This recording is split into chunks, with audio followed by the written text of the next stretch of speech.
Welcome to DVD study point.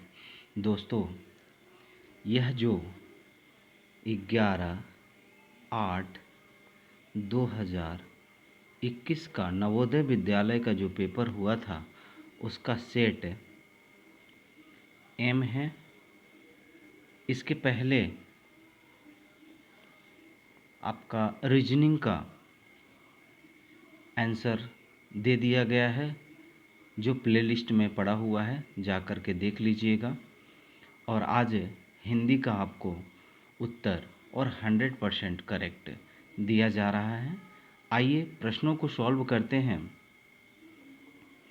देखिएगा, इसमें लिखा हुआ है इस खंड में 4 अनुच्छेद दिए गए हैं। टोटल 4 अनुच्छेद दिया गया है, जो मैं आपको दिखा देता हूँ।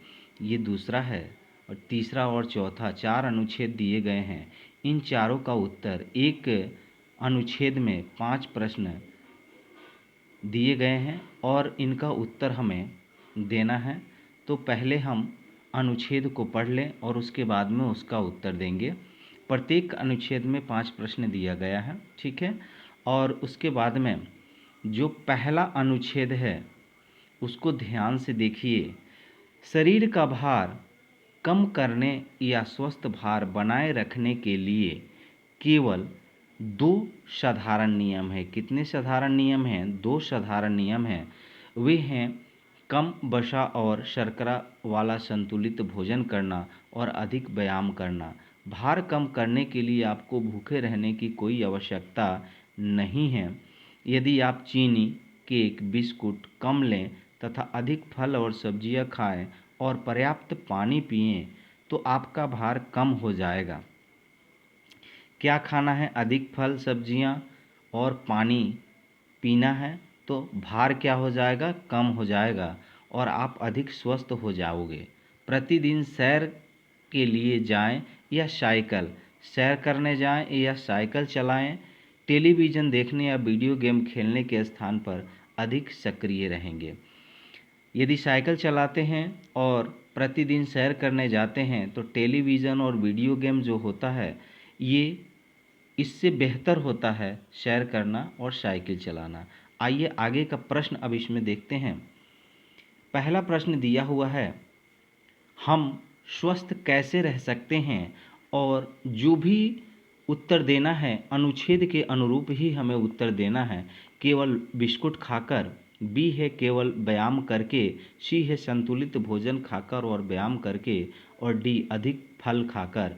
तो देखिए, इसमें जो सी इसका उत्तर है संतुलित भोजन खाकर और व्यायाम करके, तो हम अपने शरीर को स्वस्थ रख सकते हैं, अधिक फल खाकर नहीं। अगला प्रश्न है, भार कम करने के लिए हमें क्या अधिक खाना चाहिए? अनुच्छेद में दिया गया है, देखिएगा, इसमें चीनी और केक, बी फल और सब्जियां, सी बिस्कुट और चीनी, और डी है बिस्कुट और फल। तो दोस्तों, उसमें दिया गया है कि फल और सब्जियां यदि अधिक हम लेते हैं तो अपना भार क्या होगा? कम रहेगा। और 63 नंबर प्रश्न है, स्वस्थ रहने के लिए हमें क्या अधिक पीना चाहिए? तो ए है कोला पेय, बी है फलों का रस, सी है पानी, और डी सब्जियों का रस। तो दोस्तों, उसमें लिखा हुआ है कि पानी यदि हम भरपूर मात्रा में पीते हैं तो बिल्कुल स्वस्थ रहेंगे। अगला है 64 नंबर, कौन सा व्यायाम करके सबके लिए अच्छा है? सैर करना और साइकिल चलाना, बी है पतंग उड़ाना, सी वीडियो गेम खेलना, और डी टेलीविज़न देखना। तो दोस्तों, इसका ए उत्तर सही है, सैर करना और साइकिल चलाना। ये जो दिया हुआ है ये उत्तर इसका बिल्कुल करेक्ट है। आगे है, सक्रिय शब्द का विलोम शब्द क्या है? सक्रिय मतलब उसका उल्टा हमें विपरीतार्थक शब्द बताना है। सुस्त, सक्रिय का सुस्त, निष्क्रिय, इच्छुक, ऊर्जावान। तो यहाँ सक्रिय का सुस्त नहीं होता, निष्क्रिय होता है। अतः इसका उत्तर बी सही होगा। अगला अनुच्छेद है 2 नंबर, इसको ध्यान से देखिए। शरद ऋतु गर्मी और जाड़े के मौसम के बीच आती है। जो शरद ऋतु होता है वो शरद ऋतु है गर्मी और जाड़े के मौसम के बीच में आती है। यानी कि शरद ऋतु वही होता है जो बारिश के लगभग में हो। इस सुंदर ऋतु में बहुत से परिवर्तन होते हैं, दिन छोटे हो जाते हैं, पेड़ों की पत्तियां हरे रंग से बदलकर जीवंत लाल, पीली और नारंगी हो जाती है। वस्तुतः पत्तियों को हरा बनाए रखने के लिए पेड़ों को धूप चाहिए। धूप के बिना पत्तियां पीली हो जाती हैं। घास पर अब ओस नहीं बिछी होती, बल्कि प्रायः प्रत्येक प्रातः काल को पाला पड़ता है, क्योंकि तापमान हिम बिंदु तक जा सकता है। पशु जाड़े के लंबे महीने के लिए पर्याप्त भोजन एकत्र करने लगते हैं। ये परिवर्तन तब होते हैं जब हम ग्रीष्मकाल की गर्मी से शीतकाल की सर्दी के अनुकूल हो रहे होते हैं। अब इसमें देखिएगा, ग्रीष्म और खाली स्थान के बीच में शरद ऋतु आती है। किसके? जब बसंत आता है तब शरद ऋतु आती है। तो इसका उत्तर बी सही होगा। अगला प्रश्न है 67 नंबर, शरद ऋतु में निम्नलिखित में से क्या परिवर्तन हो सकता है? दिन छोटे होते हैं, इसमें बहुत गर्मी पड़ती है। दिन बड़े होते हैं, अधिक धूप होती है। इसका उत्तर ए सही है, दिन छोटे होने लगते हैं। 68 नंबर प्रश्न है, शरद ऋतु में पत्तियां पीली हो जाती हैं क्योंकि उन्हें पर्याप्त ऑक्सीजन नहीं मिलता, बी उन्हें पर्याप्त प्रकाश नहीं मिलता, सी उन्हें पर्याप्त जल नहीं मिलता और डी इनमें बहुत ऑक्सीजन एकत्रित होती है। इसका उत्तर बी दोस्तों सही है, क्योंकि जब उन्हें अधिक प्रकाश नहीं मिलेगा तो पत्तियां पीली हो जाती हैं। अगला प्रश्न देखिएगा, शरद ऋतु में बीतने की तैयारी करते हुए पशु क्या करते हैं? तो अभी हम लोगों ने पढ़ा है दोस्तों कि भोजन एकत्र करते हैं, सबसे ज़्यादा अपने भोजन को एकत्र कर लेते हैं। और 70 नंबर है, बिछी होती है के लिए दूसरा शब्द हो सकता है क्या? घास वाली या ऊनी या ढकी हुई या बढ़ती हुई। इसका समानार्थी शब्द होता है ढकी हुई। जो बिछी हुई रहती है उसी का समानार्थी है। 70 हो गया। अब देखिएगा तीसरा अनुच्छेद जो है, तीसरे अनुच्छेद में दीपक उत्साहित था। वह अपने चाचा जी और चचेरे भाई बहन प्रीता और रिया के साथ रविवार को पिकनिक पर जा रहा था। उसने अपने तैराकी के सामान, नाश्ते और खेलने के सामान को अपने एक पिट्ठू बैग में रख लिया। वे सुबह 6 बजे चल दिए। बहुत दूर तक गाड़ी चलाने के बाद वे पिकनिक के स्थान पर सुबह 9 बजे पहुंच गए। यह गांव में एक फार्म हाउस था। उन्होंने गांव के चारों ओर घूमकर धान के खेत देखे और जाना कि चावल कैसे उगाया जाता है। वे पेड़ों पर चढ़े और आम तथा अमरूद तोड़े। दोपहर को एक पेड़ के नीचे बैठकर उन्होंने दोपहर का भोजन किया। जब चाचा जी ने कहा कि अब घर लौटने का समय है तो वे और देर तक ठहरना चाहते थे, क्योंकि उन्हें गांव बहुत अच्छा लगता था। आइए प्रश्न सॉल्व करते हैं अब इसका। उत्साहित शब्द का अर्थ है विश्वस्त, बहुत प्रसन्न, व्यस्त या निराश। इसका शाब्दिक अर्थ जो होता है वो बहुत प्रसन्न होता है। अगला प्रश्न है, दीपक और उसके चचेरे भाई बहन खाली स्थान गांव में उब गए थे नहीं, ने पिकनिक का आनंद लिया, घर वापस आना चाहते थे, पेड़ों पर न चढ़ सके। पेड़ पर तो चढ़े थे, अतः इसका उत्तर बी सही है, ने पिकनिक का आनंद लिया। अगला प्रश्न देखिए 73 नंबर, दीपक अपने खाली स्थान के साथ पिकनिक पर गया।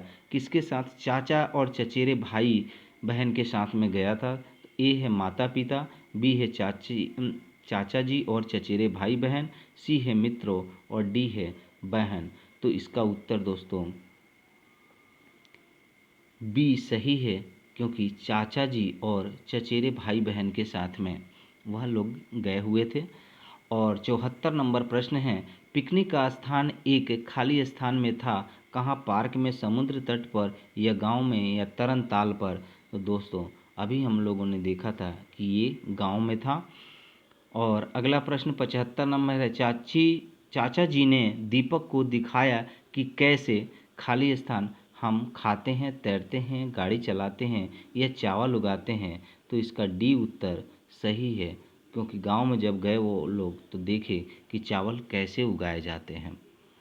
आइए 4 नंबर जो अनुच्छेद है और अंतिम अनुच्छेद को पढ़ लें।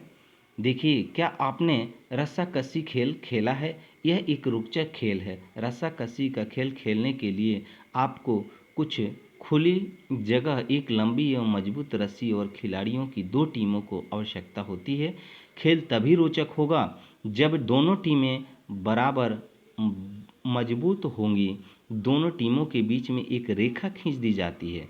जो टीम खींची जाती है और बीच की रेखा पार करने को बाध्य कर दी जाती है, खेल हार जाती है। टीम के सबसे शक्तिशाली सदस्य को चाहिए कि वह रस्सी के अंतिम छोर को मजबूती से पकड़े रहे और टीम को संगठित होकर रस्सी को खींचना चाहिए। खेलने के स्थान से पत्थरों को साफ कर देना चाहिए, अन्यथा उनसे चोट लग सकती है। अब प्रश्नों को सॉल्व करते हैं। रस्साकसी खाली है, क्या है ये खाली स्थान जो दिया हुआ है इसमें? एक युद्ध है? नहीं। दूसरा एक रस्सी है? नहीं। एक खेल है? तो ये बिल्कुल सही बात है, खेल है। एक लड़ाई है? ये भी नहीं। सी उत्तर इसका सही है।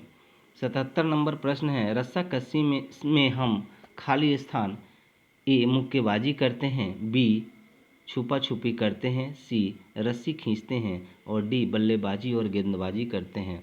तो दोस्तों इसमें अनुच्छेद में हमने पढ़ा था कि रस्सी खींचते हैं। 78 नंबर है, रस्सी के अंतिम छोर को पकड़ने वाला टीम का खाली स्थान सदस्य होता है सबसे लंबा, सबसे छोटा, सबसे शक्तिशाली, सबसे युवा। उसमें पढ़े हुए थे कि सी सबसे शक्तिशाली व्यक्ति जो होता है वो टीम के अंतिम छोर को, रस्सी के अंतिम छोर को पकड़ने वाला होता है। और 79 नंबर है, टीम जो बीच की रस्सी के पार खींच ली जाती है विजयी होती है और बी हार जाती है, सफल होती है, डी कोई को दूसरा अवसर दिया जाता है। दूसरा अवसर नहीं दिया जाता दोस्तों, वह टीम हार जाती है। अगला है, संगठित शब्द का अर्थ है। संगठित का मतलब होता है साथ साथ, लड़ाई खींचना या विजयी होना। तो दोस्तों संगठित होने का मतलब होता है साथ साथ। दोस्तों यदि वीडियो आपको अच्छा लगे तो लाइक, शेयर और सब्सक्राइब ज़रूर करिएगा। और आगे के नवोदय विद्यालय की तैयारी करने के लिए इस चैनल को, डीवीडी स्टडी पॉइंट को आप सब्सक्राइब ज़रूर कर लें। अपने दोस्तों मित्रों को भी ज़रूर बताएं कि डीवीडी स्टडी पॉइंट पर नवोदय विद्यालय प्रवेश परीक्षा की तैयारी बहुत ही सुंदर और सरल तरीके से कराई जाती है। जय हिंद, जय भारत।